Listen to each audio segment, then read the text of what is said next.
Buenas noches y bienvenidos a esta conferencia auspiciada por MS Focus, la Fundación de la Esclerosis Múltiple, en honor al mes de la herencia hispana.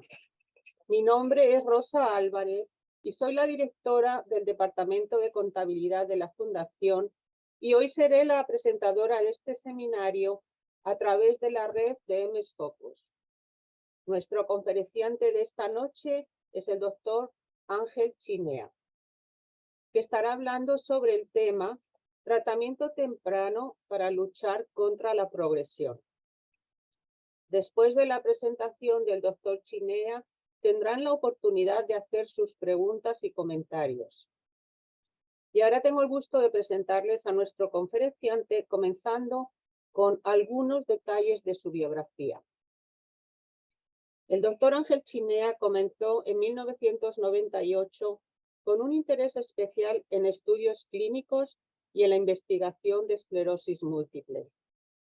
Con el apoyo del doctor Charles Foster, desarrolló el primer registro y base de datos de pacientes de esclerosis múltiple de Puerto Rico. En su interés por ayudar a los pacientes con esclerosis múltiple, estableció la Fundación de Esclerosis Múltiple de Puerto Rico.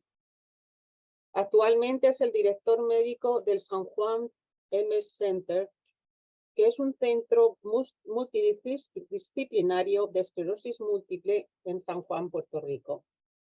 Desde 1991 ha sido ponente en congresos nacionales e internacionales de esclerosis múltiple y es el investigador principal en ensayos clínicos en esclerosis múltiple y otras afecciones neurológicas.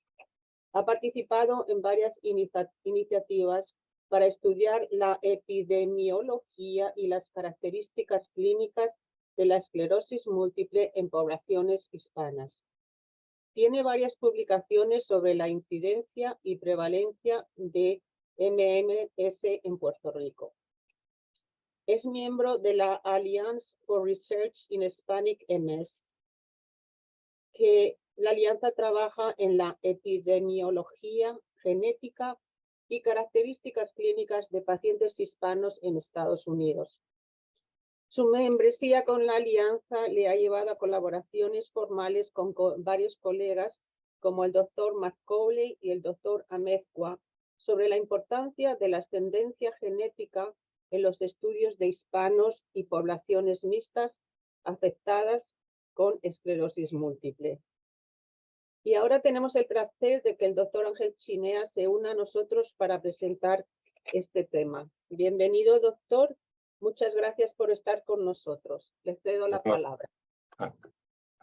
Rosa, gracias por la presentación y gracias por la invitación.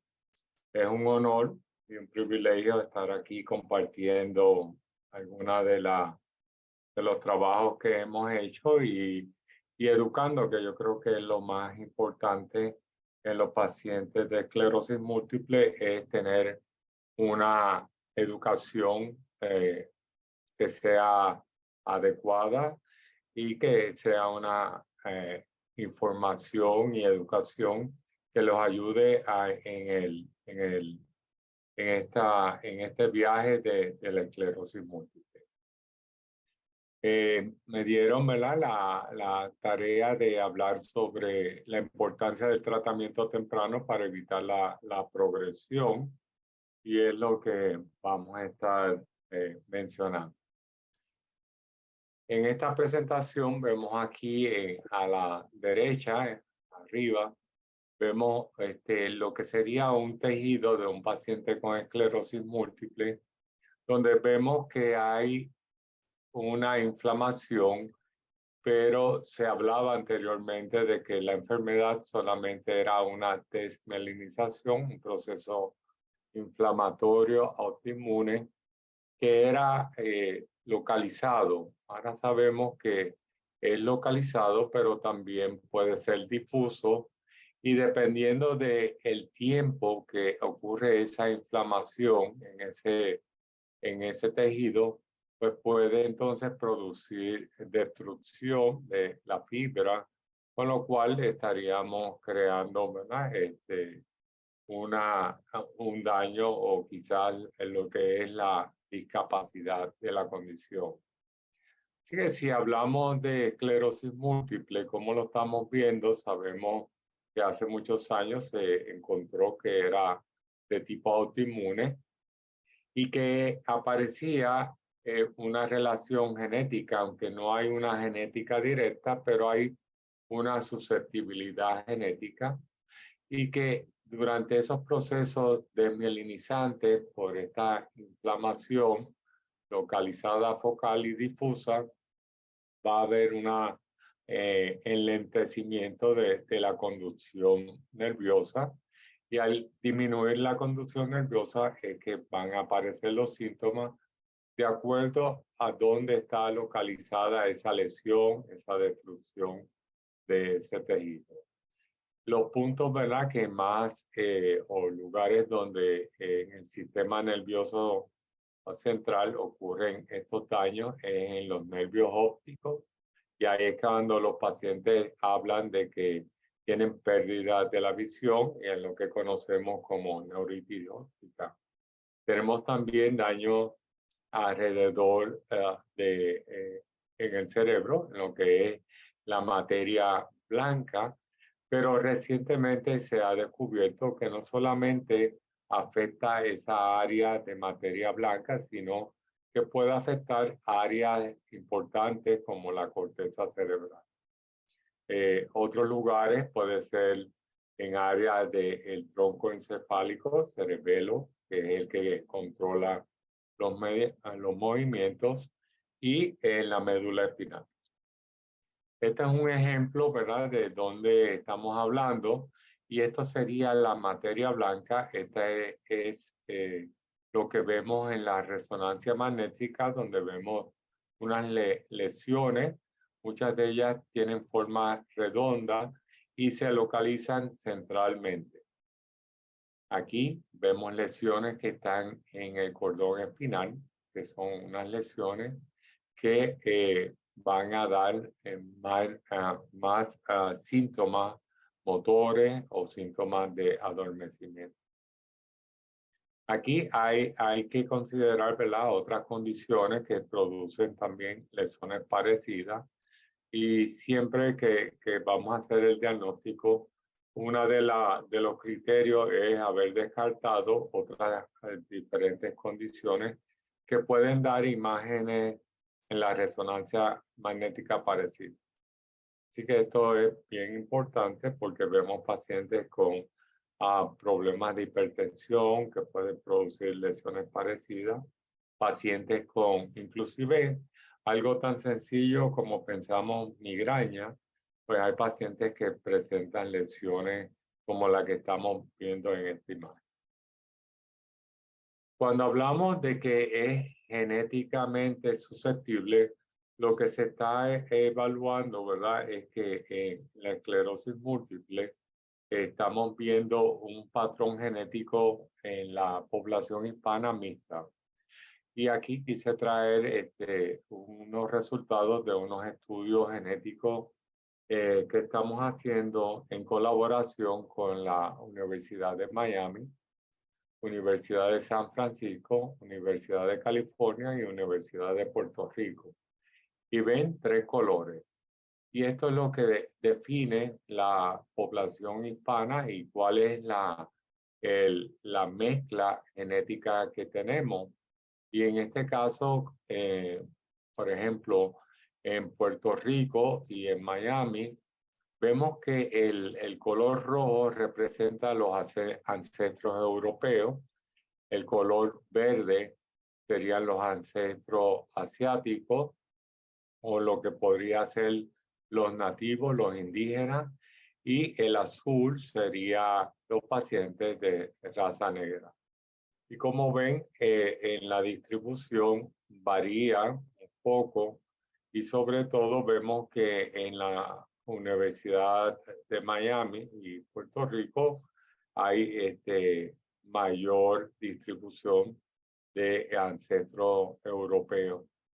Vemos que en San Francisco y en California hay una distribución de descendientes asiático. Sabemos que está cerca en el área del Pacífico y ahí tenemos pues tanto los pacientes que vienen de regiones del Pacífico como inmigrantes que vienen de México, donde el componente genético tiene un componente genético alto en la parte asiática. ¿Y por qué esto es importante? Porque estamos viendo que podría, dentro de los mismos hispanos, estamos viendo una variación, sobre todo en la presentación de síntomas. Y, por ejemplo, la doctora Amezcua menciona en sus estudios poblacionales que ella ve que quizás la presentación visual, la neuritis óptica, pues sería el primer síntoma inicial. Nosotros vemos también algunos pacientes, pero no es lo más común que se ve en Puerto Rico, ni basado en el estudio de la doctora Silvia Delgado de la Universidad de Miami, donde lo que vemos es más pacientes con trastornos sensoriales, que serían adormecimiento, las sensaciones de cosquilleo, el quemazón en diferentes partes del cuerpo según sea la localización. Así que el hablar de hispano, pues tenemos que diferenciar, ¿verdad?, las características tanto genéticas como las ambientales, ¿verdad?, porque son diferentes zonas geográficas y eso interaccionan en sí y es lo que daría lugar a diferentes presentaciones. Se piensa también que esto tendría, ¿verdad?, y es lo que estamos estudiando, cómo podríamos nosotros interpretar esto en la respuesta a los diferentes medicamentos. Así que la importancia de ese tratamiento temprano, ¿cuál es la función? Es controlar la enfermedad, pero sobre todo evitar la progresión. Y por eso es que todos los ensayos clínicos lo que demuestran los beneficios que tiene empezar la terapia temprana y son las terapias que llamamos modificadoras de la enfermedad. Por ejemplo, hay estudios que se han hecho en pacientes que han presentado el primer síntoma y hay varios desde los interferones que hicieron estudios, como fue el caso de los interferones, el interferón alfa, el interferón beta, donde vieron que comenzando estos pacientes que presentaban el primer síntoma, porque ya en la presentación que hizo Rosa, habló que el doctor Poser fue uno de mis mentores. Para ese entonces, el doctor Poser hablaba de que para poder diagnosticar un paciente con esclerosis múltiple, debería presentar por lo menos 2 recaídas. Y él no estaba de acuerdo que en estos pacientes que presentaban una recaída o síndrome clínico aislado, comenzáramos el tratamiento. Eso ha cambiado y con los criterios nuevos del doctor McDonald, pues se ha entendido un poco más la condición y se ha visto que mientras más temprano, disminuyendo el número de recaídas, vamos a evitar que se formen menos lesiones en la resonancia magnética y que estos pacientes pues tengan menos progresión. Así que es bien importante, ¿verdad? En ese paciente que, por ejemplo, presentó un síntoma sensorial o una neuritis óptica, pues llevar a cabo una evaluación completa, se le hacen todas las resonancias magnéticas.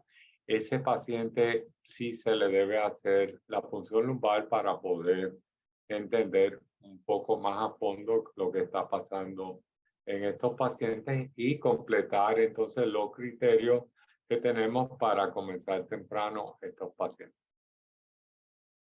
Y como vemos, ¿verdad? Esto fue presentado por Giovannoni y lo que estamos viendo es cómo aumenta la incapacidad en el tiempo y aquí lo que vemos es la diferencia en hacer una en diagnóstico temprano versus pacientes que se hacen un diagnóstico más tardío.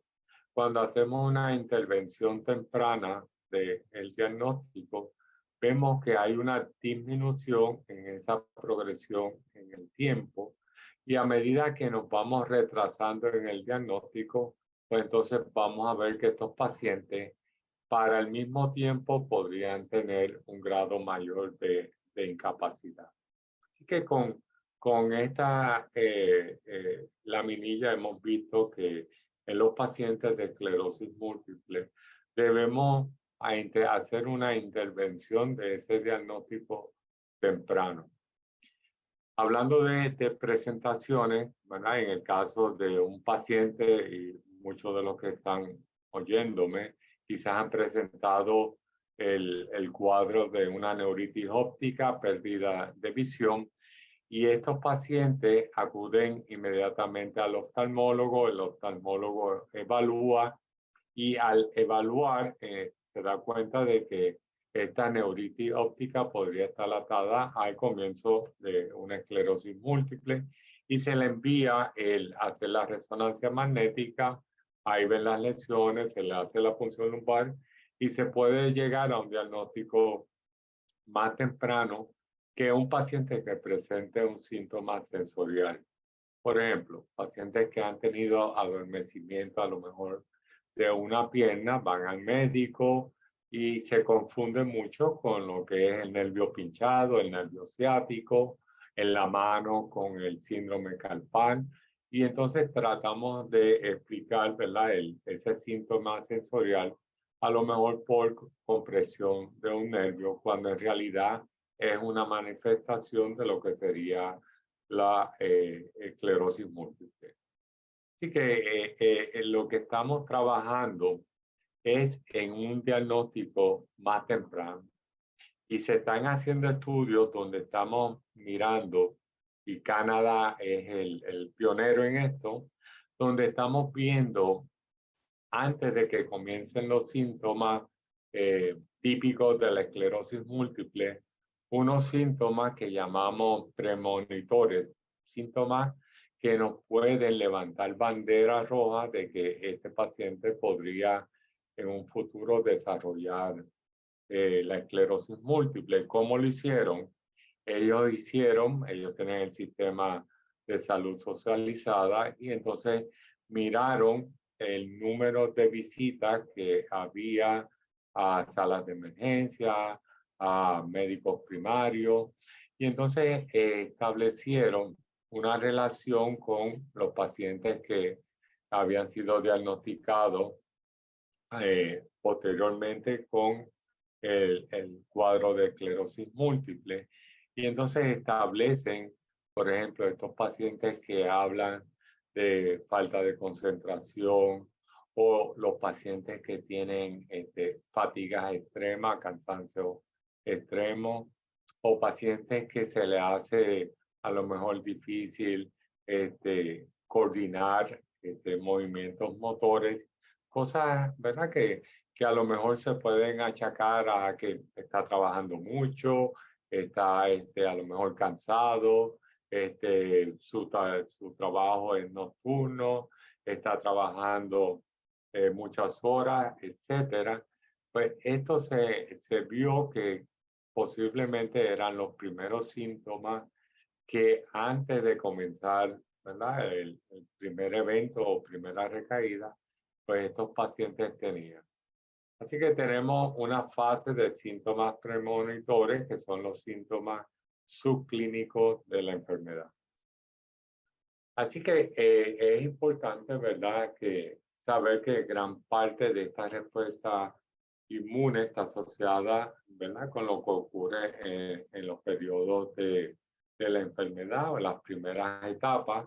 Y así que el tratamiento temprano tiene, y esto es lo que hacen todas los diferentes fármacos, es medir cómo podemos reducir ese proceso inflamatorio, que es lo que va a dar lugar a recaída. Que hablamos de la tasa de recaída, disminución en esa tasa, retrasar la formación de lesiones nuevas en la resonancia magnética. Y una de las cosas que estamos prestando mucha atención es que lo que ocurre en el cerebro, es decir, cómo vemos los cambios en el cerebro, que sería lo que conocemos el achicamiento del cerebro o atrofia cerebral, y qué cantidad de lesiones estamos viendo, porque sabemos que eso es lo que nos va a llevar a una discapacidad temprana. Así que siendo un daño neurológico y presentándose en forma de recaída, pues, ¿qué pasa cuando vemos pacientes y empezamos a hacer las historias? Estos pacientes nos hablan de que quizás tuvieron una parálisis facial hace 2 años que duró 2 semanas, 3 semanas, que resolvió completamente. Y estas son unas recaídas donde los pacientes, con suerte, pues resuelven completamente. Hay unos casos que resuelven parcialmente y hay otros casos pues que el daño permanece. Y entonces estos casos pues son más irreversibles y estos casos pues hay que ser más agresivo, hay que usar terapia mucho más agresiva. Así que los síntomas clínicos no son necesariamente correlacionados con las lesiones que vemos. Vemos a lo mejor que el paciente tiene un número X de lesiones y que no aumentan, pero el paciente sigue teniendo un cuadro clínico progresivo. Así que lo que se hizo fue estudiar a nivel microscópico y se encontró que había un daño microscópico que no se detecta en la resonancia magnética convencional, la que mandamos a los pacientes. Ahora estamos hablando de una resonancia magnética que tienen unos campos, ¿verdad?, magnéticos diferentes. Estamos hablando 3 Tesla, ya se habla de 7 Tesla, y hay centros de investigación que tienen resonancias magnéticas de 10 Tesla. Y hay otras resonancias funcionales donde se puede, y otros estudios funcionales que se pueden capturar un daño en materia o tejidos que vemos en el cerebro que se ven de apariencia normal. Así que estamos avanzando un poco más en lo que es el estudio de la patología de la enfermedad y que podemos llegar a unas conclusiones para poder tomar decisiones de cuán agresivo yo voy a hacer con estos pacientes. Así que es importante, ¿verdad?, definir desde el principio, identificar cuáles serían los factores de riesgo para que el paciente X no vaya a seguir progresando. Y entonces tenemos pacientes que nos llegan y ese paciente nos cuenta que él solamente tiene un adormecimiento en el brazo derecho, pero no tiene ningún otro síntoma. Vemos la resonancia magnética y vemos que este paciente tiene, ¿verdad?, lo que llamamos un número de lesiones significativas, donde no vemos que se está manifestando clínicamente. Y este término es el término que el doctor Krieger estudió y publicó, y es lo que habla de la reserva neurológica. Hay una reserva funcional que vemos que compensa muchas veces lesiones, y entonces vemos pacientes, sobre todo pacientes jóvenes, pacientes que no tienen otras enfermedades comórbidas, pacientes que hacen ejercicio, no son fumadores, su nutrición es saludable, y estos pacientes vemos que a pesar del número de lesiones en la resonancia magnética, no presentan suficientes síntomas para poder hacer un diagnóstico temprano. Y esto es lo que llamamos, ¿verdad? La reserva funcional. Con el tiempo, esta reserva funcional se puede agotar y entonces cuando se agota, entonces que empiezan a aparecer los síntomas. Así que nosotros debemos conservar, buscar medidas, ¿verdad? Tratamientos para maximizar, ¿verdad? La salud cerebral y la función física y sobre todo cómo yo puedo ayudar a esa reserva funcional para que no se agote. Y entonces aquí vemos, ¿verdad? Las áreas llamamos topográficas, ¿verdad? Y este fue el modelo topográfico donde vamos a ver diferentes áreas, como en regiones periventriculares, vemos que este tejido es un tejido bastante, ¿verdad? Grande, así que lesiones pequeñas aquí en el centro puede ser que no den ningún síntoma, lesiones aquí. Quizás aquí lo que estamos viendo a lo mejor problemas de concentración, problemas a lo mejor la capacidad de resolver problemas, quizás problemas para encontrar alguna palabra. Pero si entramos aquí en estas lesiones, estos pacientes empiezan a tener desbalance, pueden tener temblores. Si la lesión fuera aquí, aquí tenemos el área que controla los movimientos de los ojos.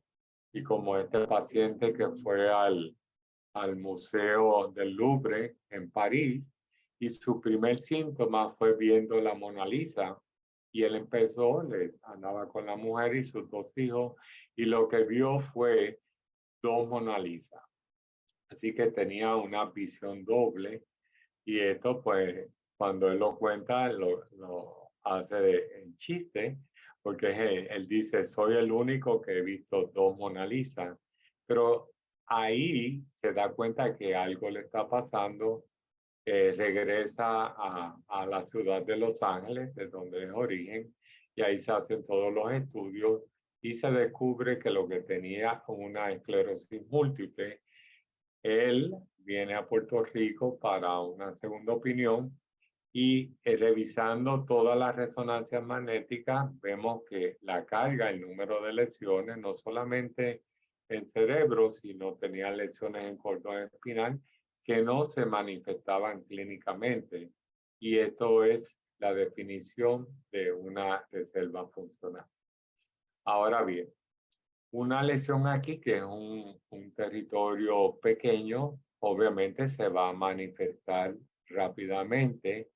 En el nervio óptico, una inflamación va a dar un cuadro clínico en el caso de una inflamación del nervio óptico, pérdida de la visión.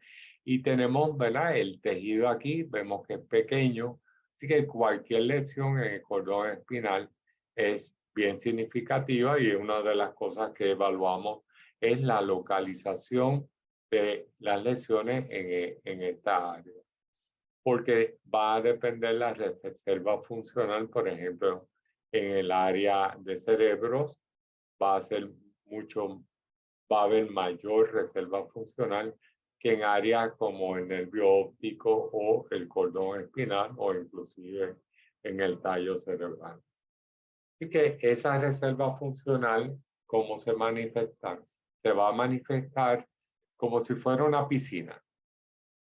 Y en esa piscina, mientras tenemos la piscina completa, no vamos a ver que estas lesiones que están silentes, que están asintomáticas, se manifiesten clínicamente.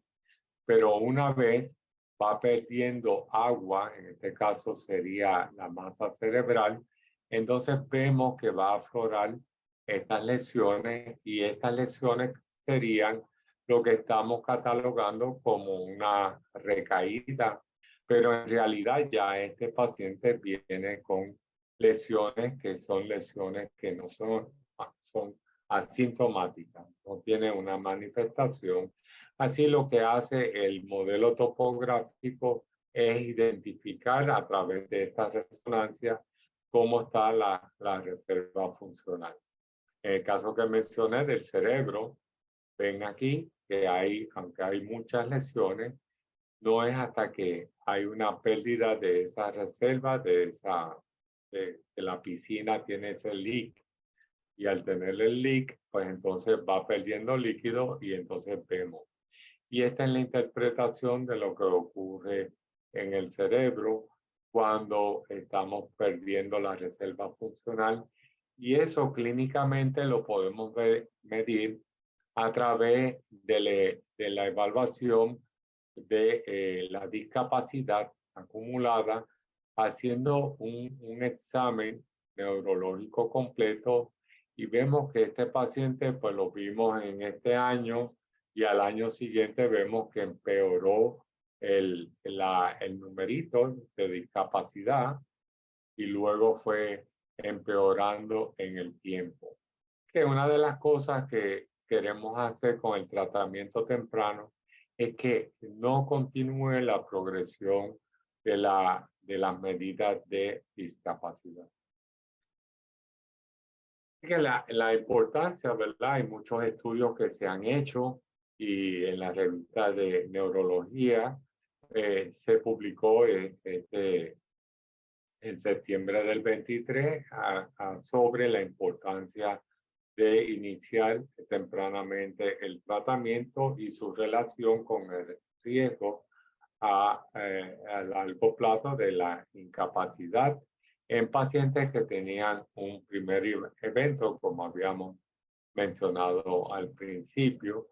Y ahí pues se analizaron 580 personas, edad de 50 años o menos, el promedio 34, se siguieron, fueron evaluadas con la resonancia magnética y haciendo estas medidas que llamamos, que detectamos con el examen clínico, y eso se hizo aproximadamente durante 11 años. Y ellos lo que vieron es aquellos pacientes que comenzaron el tratamiento temprano, pacientes que tardaron de menos de 6 meses, pacientes que tardaron en el estándar que se suele de 6 a 16 meses, y el tratamiento tardío sería ese paciente que esperamos para empezarlo en un tratamiento. ¿Cómo midieron ellos qué pasaba aquí? Pues ellos evaluaron las lesiones en los diferentes lugares, sobre todo mirando lesiones en el cordón espinal y lesiones que capturaban el tinte, el gadolinio, que son las lesiones que dan actividad.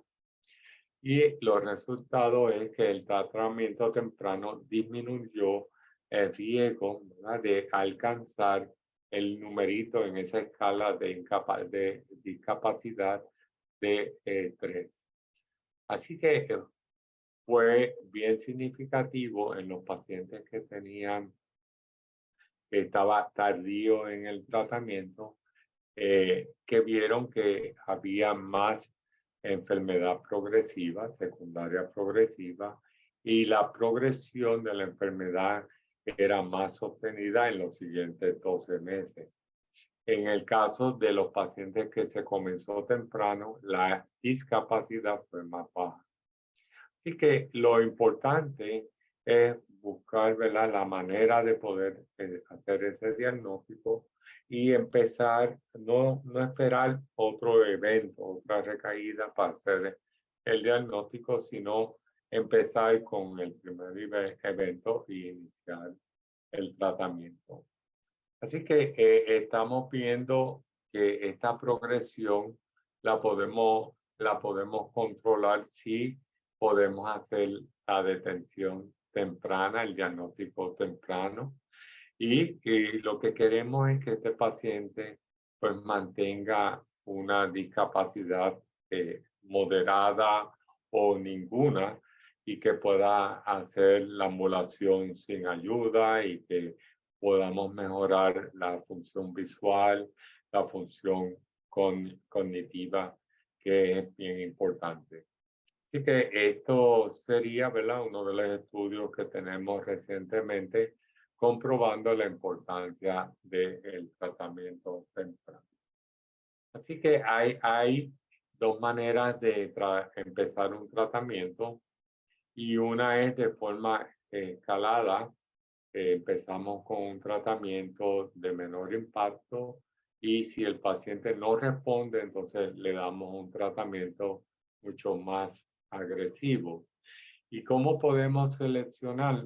Pues aquí vamos a ver cuál es la eficacia, ¿verdad? Que tenemos, los impactos positivos que podemos sacar del medicamento X, pero siempre atado al cuadro neurológico, al número de lesiones que aparece.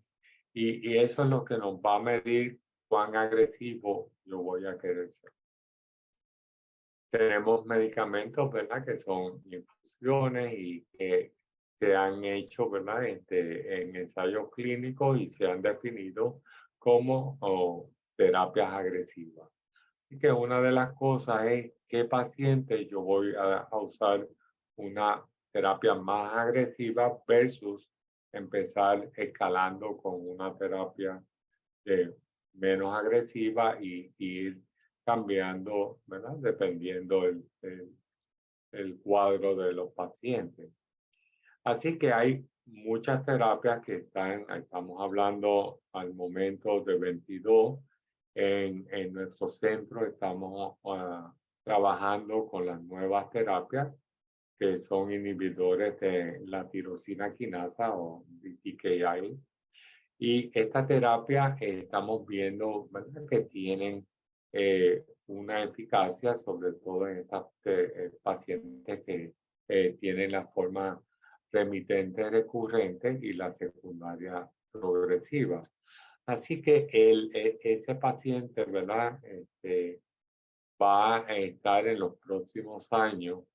Vamos a añadir a esos 22, por lo menos en nuestro centro estamos haciendo con 5 o 6 terapias de BTKI, son de diferentes farmacéuticas. Así que esto nos va a dar un beneficio, vamos a poder seleccionar los pacientes.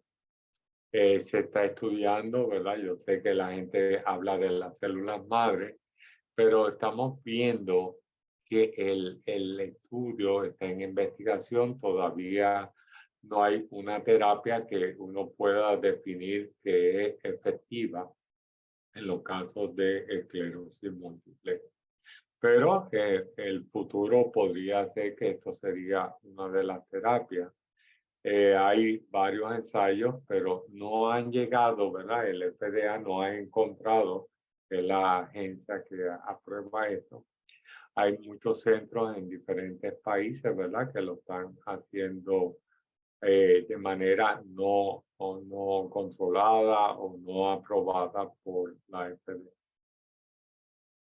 Así que vamos a ver si hay unas preguntas que podamos contestar. Yo creo Doctor. Muchas gracias por su ponencia. Sí, ahora es el turno de las preguntas. Y si tienen una pregunta o algún comentario, pueden hacerlo usando el botón Q&A que está en la parte baja de su pantalla, de su aplicación. Y si quiere, lo pueden hacer de una forma anónima, si así lo desean. Entonces, ahora, por favor, vamos a empezar con las preguntas. Envíen sus preguntas al doctor Chinea. También las pueden hacer por Facebook. Adelante, pueden comenzar.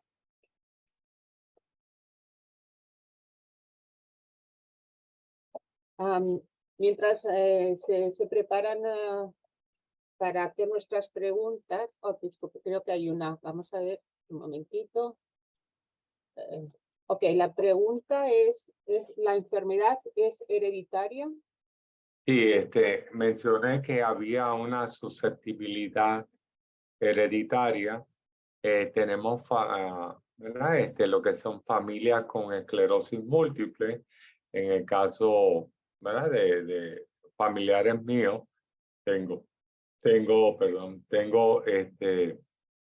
unos primos, una familia y son 4 hermanos, y de esos 4 hermanos, 3 tienen esclerosis múltiple. Sus padres no tienen ni nadie más en la familia tiene esclerosis múltiple, así que ellos son, dentro de mi familia, el grupo familiar con esclerosis múltiple.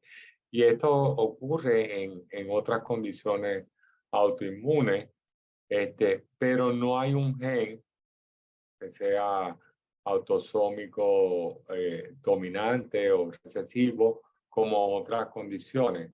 Así que hay que tener, ¿verdad? Observar los hijos, observar los hermanos, pero no hay, el riesgo no es un riesgo mayor.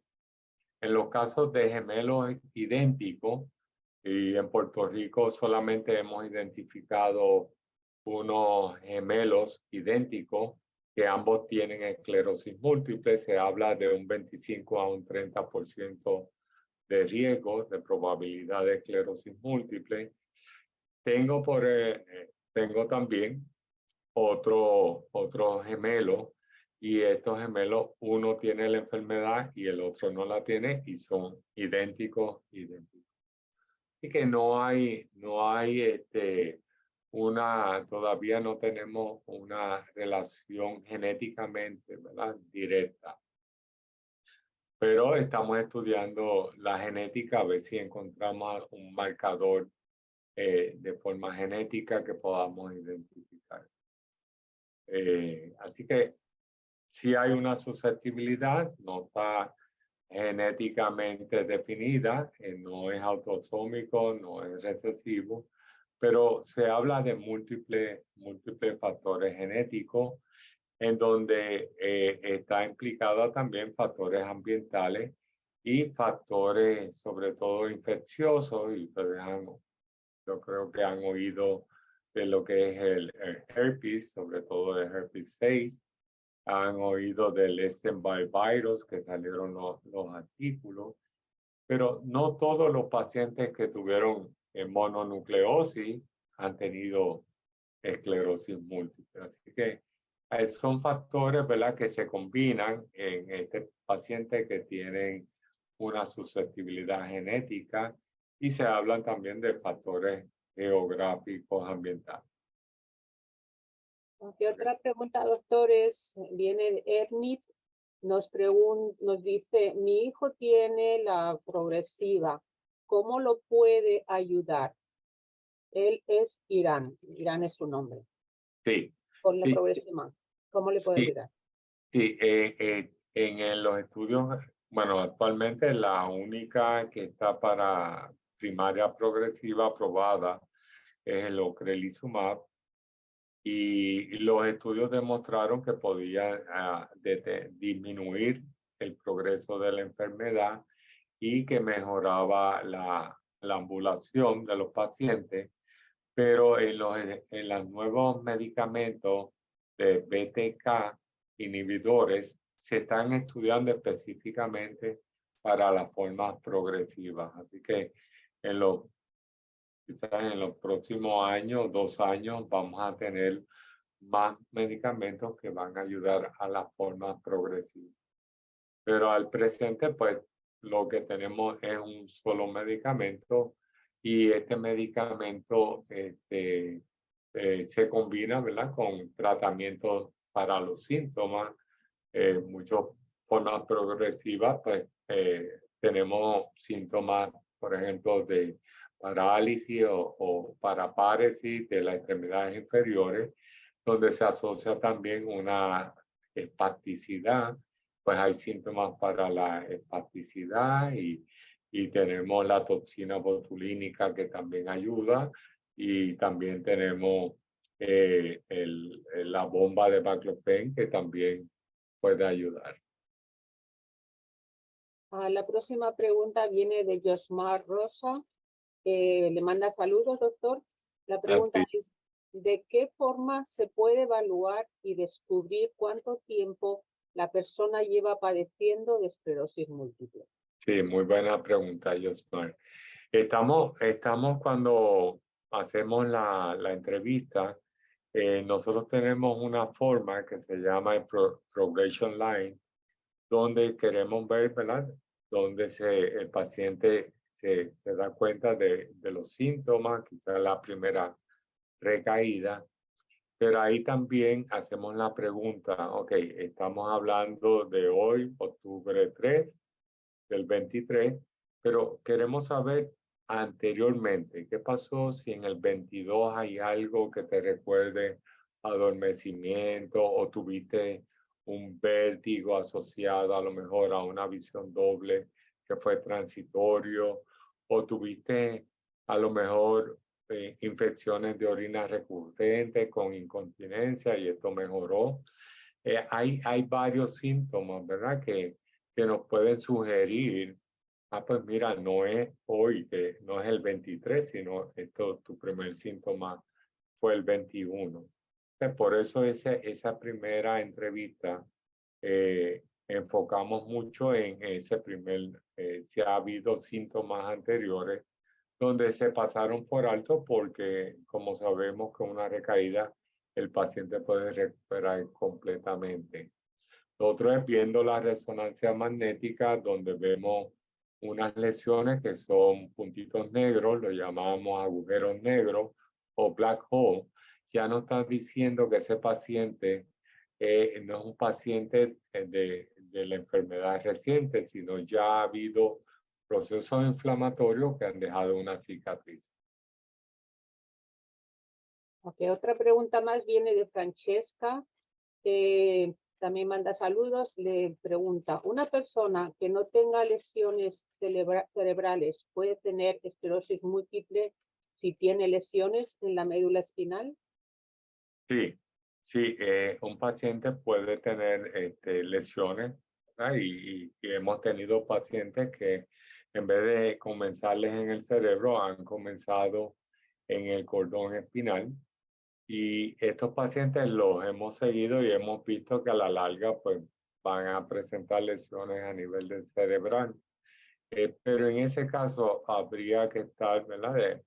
Vigilante y descartar otras condiciones como son la mielitis transversa o tenemos el síndrome o la condición de neuromielitis óptica, que son condiciones parecidas a la esclerosis múltiple, pero la contestación es que sí podría ser.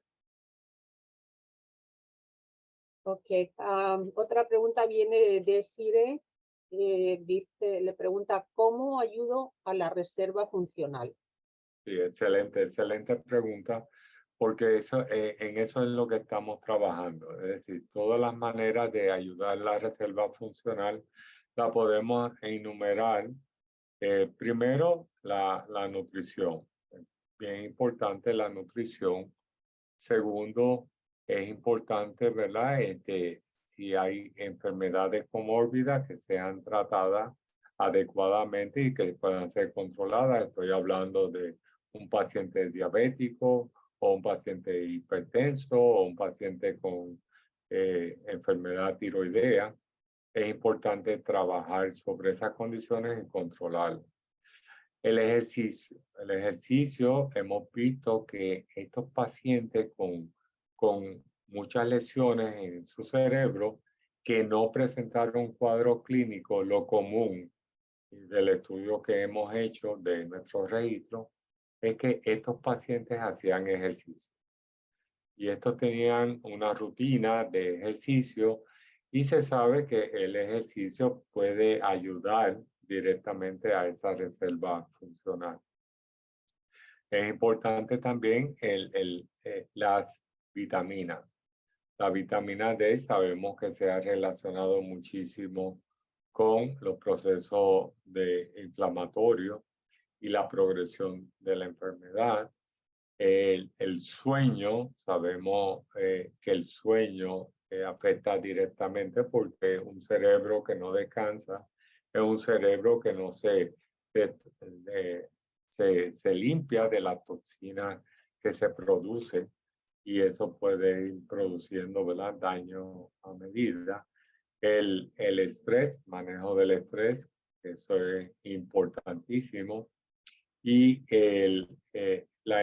importancia de ser positivo. Se ha visto, ¿verdad? Las personas están bien negativas de que me voy a morir, voy a empeorar. Esas personas pues afectan esa reserva funcional. Así que yo creo que es básicamente lo que sabemos todos, pero lo importante es lo sabemos, pero hay que aplicarlo a las personas. Muy buena pregunta esa. La siguiente pregunta es anónima y tiene que ver con la primera pregunta sobre si es hereditaria, es una enfermedad hereditaria. Quiere saber cómo se previene para los hijos. ¿Qué se puede hacer para que los hijos no la adquieran? No hay una prevención. No hay una prevención, sino tampoco vamos a estar, ¿verdad? En el estrés de que mis hijos van a heredar la enfermedad, porque si vemos que en el mundo ya estamos hablando de 3 millones de pacientes que padecen la enfermedad, y creo que nos quedamos cortos porque en Puerto Rico estamos viendo, como mencionaba, de 4 a 5 casos semanales. Así que de nuestra población en herencia sí tenemos madre, hijo, padre, hijo, tenemos hermanos, pero si vemos en comparación, la mayoría, el porciento mayor, quizás el 75-80%, no tienen una relación familiar. Así que la prevención, síntomas que nos levanten sospecha, pues entonces acudir al médico o acudir al neurólogo para que haga las pruebas pertinentes y se saque de la cabeza. Muchas veces la mayoría sale negativo, pero a mí me gusta ayudar a los pacientes a aclararle ese estrés, porque yo sé que es un estrés. Ahora la siguiente viene de Keila, le dice excelente presentación, y la pregunta es, ¿esta condición tiene cura? No tiene cura. Y esta es una pregunta que nos hacen mucho, y yo le hago la pregunta a Keila. ¿La diabetes tiene cura? ¿La hipertensión tiene cura? ¿El hipotiroidismo tiene cura? Pero no tenemos cura en estas condiciones, pero sí podemos controlarla. Inclusive tenemos cáncer que podemos curar. Así que tenemos una enfermedad autoinmune, ¿verdad? Y sabemos que en estas autoinmunes pues no existe una cura hasta el momento. Yo espero que el futuro sea la cura, y ese es a donde queremos llegar, pero tenemos las maneras de controlar la enfermedad.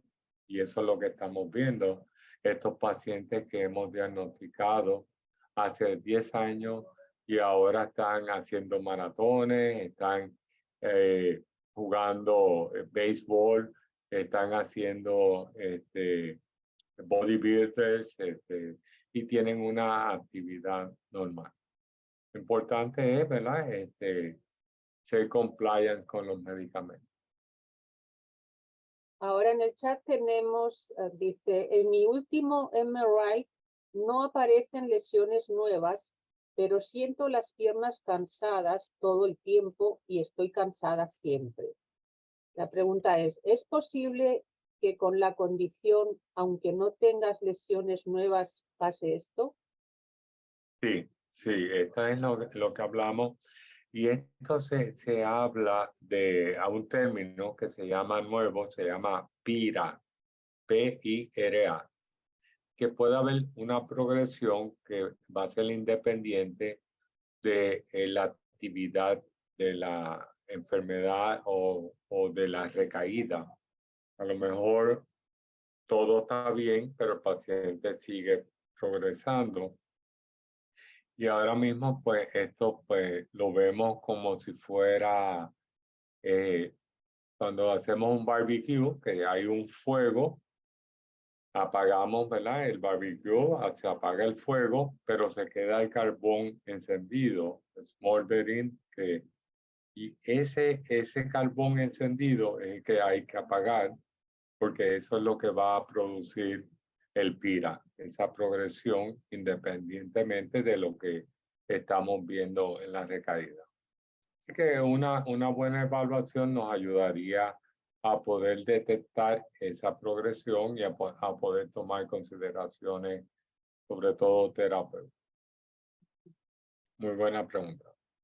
Ahora deciré, creo que vuelvo a preguntar, si a una persona le diagnostican 9 meses luego de la primera recaída, ¿es tratamiento tardío? No sé si se entiende la pregunta. O sea, si le han diagnosticado 9 meses después de la primera recaída, ¿se considera que es tardío? ¿El tratamiento sería tardío? No.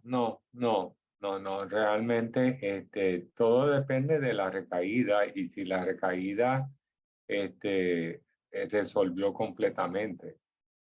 Y lo otro sería, la importancia sería ver esa resonancia magnética, ver la localización de las lesiones y considerar si nos vamos a un tratamiento escalado o entramos ya directamente con un tratamiento agresivo.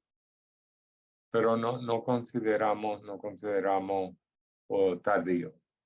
Tardío es pacientes que hemos tenido en la clínica que llevan 5 y llevan 10 años, 10 años con la enfermedad y no se diagnosticó nunca.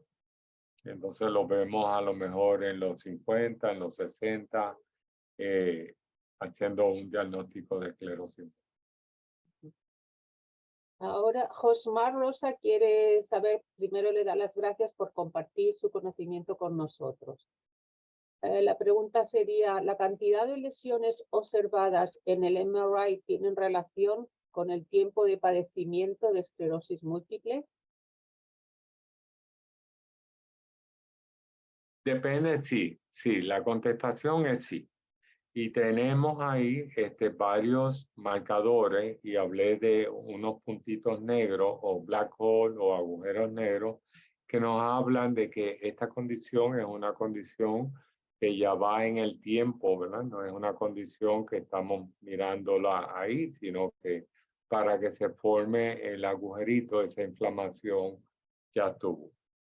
También podemos ver unos cambios, ¿verdad? Que son más específicos en la resonancia magnética, donde se ve una pérdida de ciertas áreas del tejido cerebral que lo utilizamos para entonces tratar de hacer un assessment de que este paciente quizás ya tenía la enfermedad.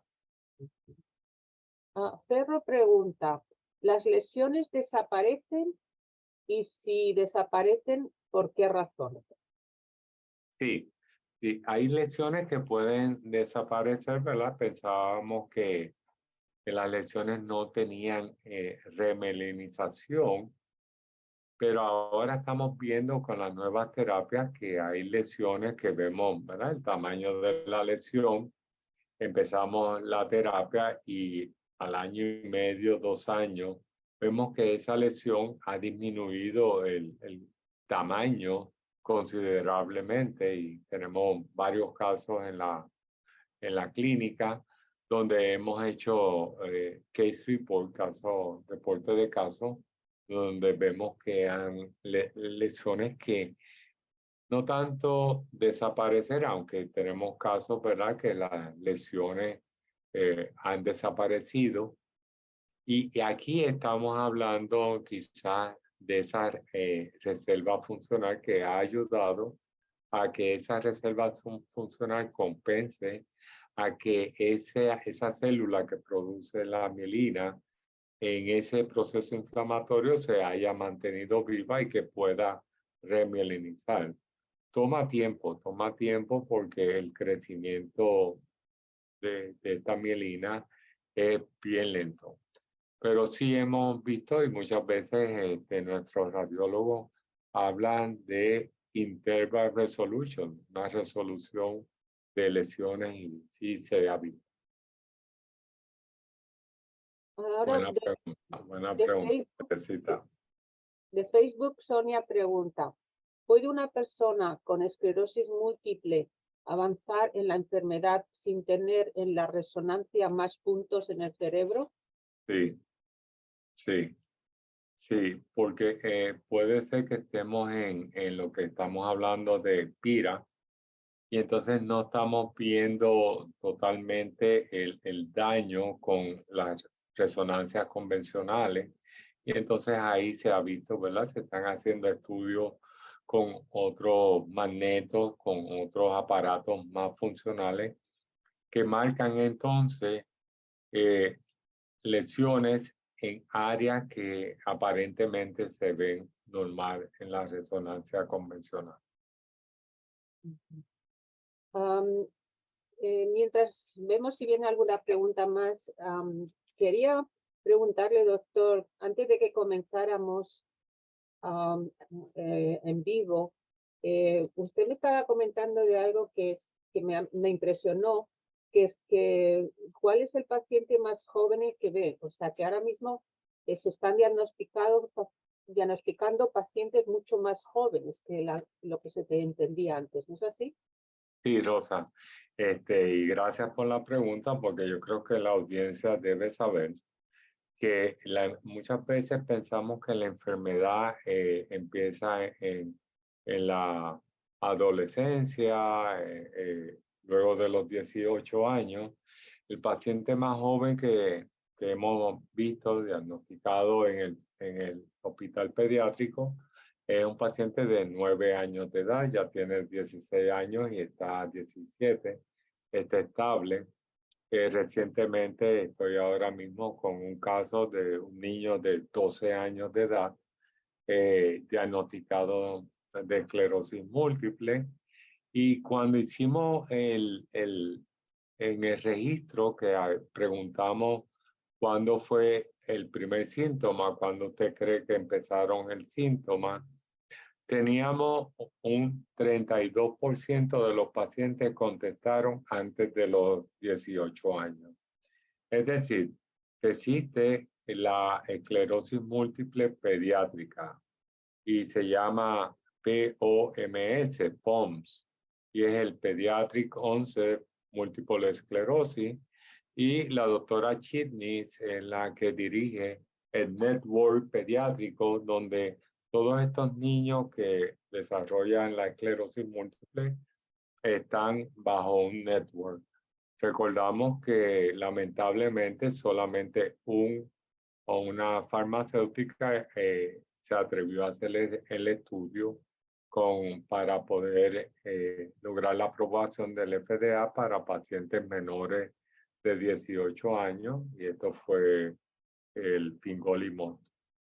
Así que una de las cosas que estamos esperando es que se hagan más estudios en los pacientes pediátricos porque estamos viendo en el caso que tengo este niño de 12 años de edad, me está fallando a ese único medicamento. Así que yo tengo que escribir las cartas pidiendo justificación para poderlo entrar en un tratamiento más agresivo. Pero sí, Rosa, y el número de casos pediátricos está aumentando. Así que creemos que esta enfermedad comienza antes de los 18 años. Sí, interesante saber para prepararse, ¿no? Sí, Otra sí. pregunta viene de Francesca. Dice, ¿se puede realizar un MRI donde se vean todas las partes donde haya lesiones como cerebro, cervical y torácica o tiene que Sí. ser por separado? No. Nosotros, bueno, aquí es la aseguradora, pero queremos, si se lo pueden hacer todos a la vez, siempre tratamos de que la aseguradora nos apruebe cerebro, el cordón cervical y el cordón torácico. Y quiero, ¿verdad?, decir que a mis pacientes yo siempre les digo, no pierdan el tiempo con el MRI lumbar, porque en el área lumbar no tenemos cordón espinal, no hay esclerosis múltiple. Ahí lo que podemos encontrar los discos herniados, el pinch nerve, y para eso preferimos pedimos un CAT scan, un CT scan, mucho más económico y da más detalle. Pero no hacemos MRI lumbar, a menos que sea extremadamente necesario.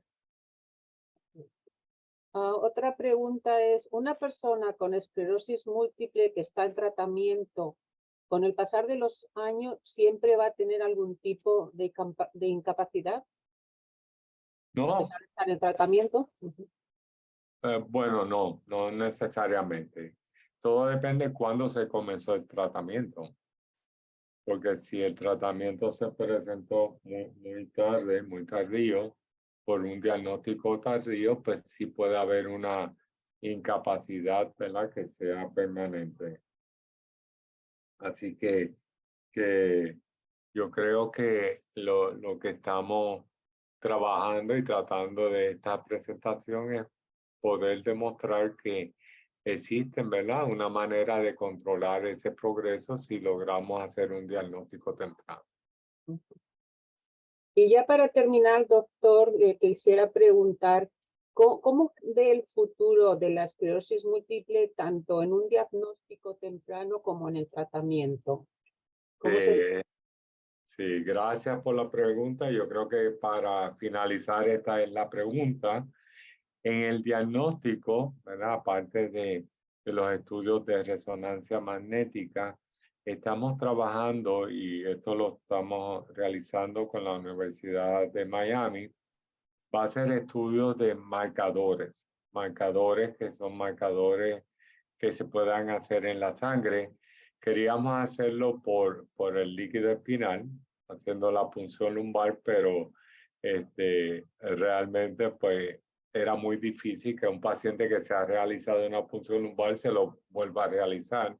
Así que tenemos ya, vamos a comenzar un estudio que va a ser marcadores. Y esto nos va a ayudar a nosotros a hacer un diagnóstico temprano, nos va a informar de ese marcador cuál es la agresividad. Y en este respecto sí ya se están haciendo estudios y nosotros hemos hecho estudios con un marcador que es un neurofilamento. Este neurofilamento se llama NFL y este neurofilamento hemos visto que al principio de la enfermedad vemos que estos pacientes presentan una concentración bien alta del medicamento, pero vemos que a los 6 meses este paciente hay una disminución considerada una vez continúa con el tratamiento, donde nos está diciendo es que estamos controlando ese proceso inflamatorio porque el neurofilamento ocurre cuando hay destrucción del tejido del sistema nervioso.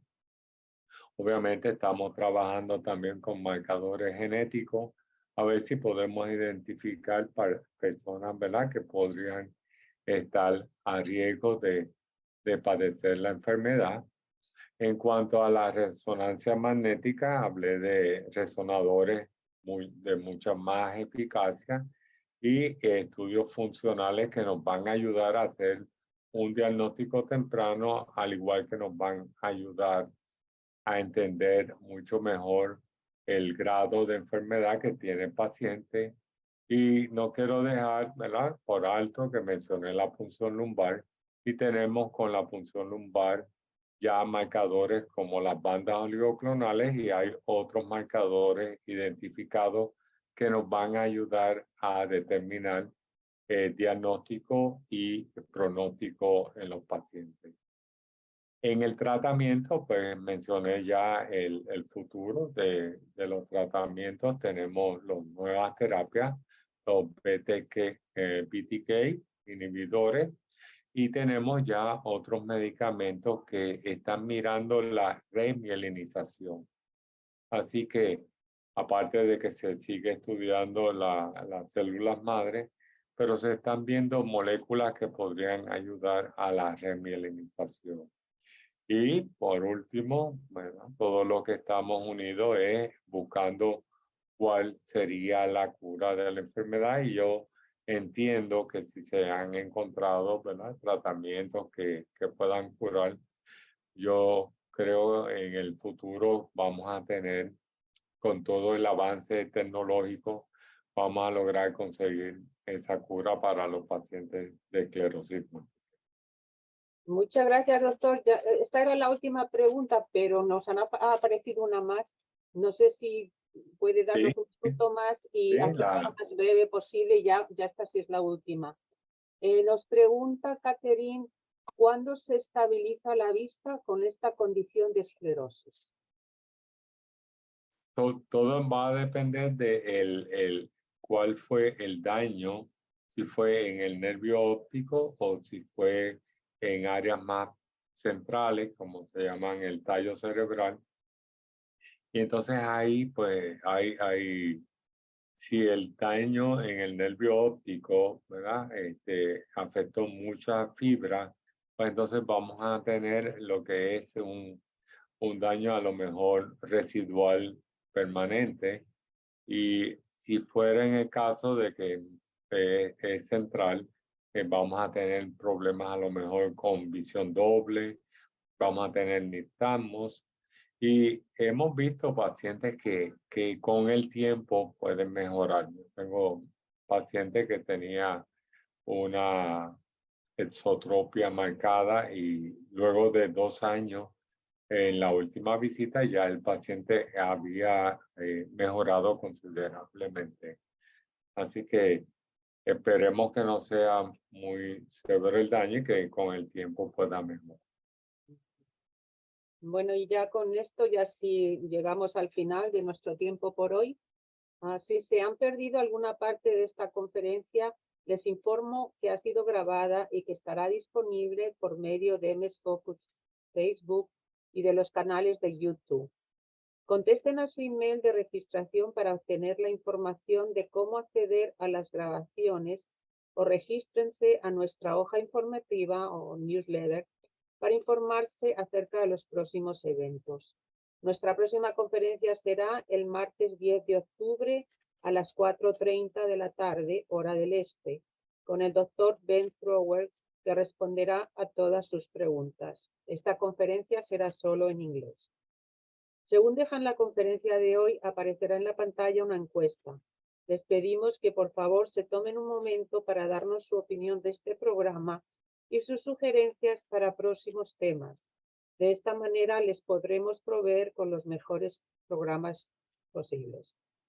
Y ya para terminar, les queremos dar nuestras más sinceras gracias a todos los que han participado esta noche y especialmente a nuestro conferenciante.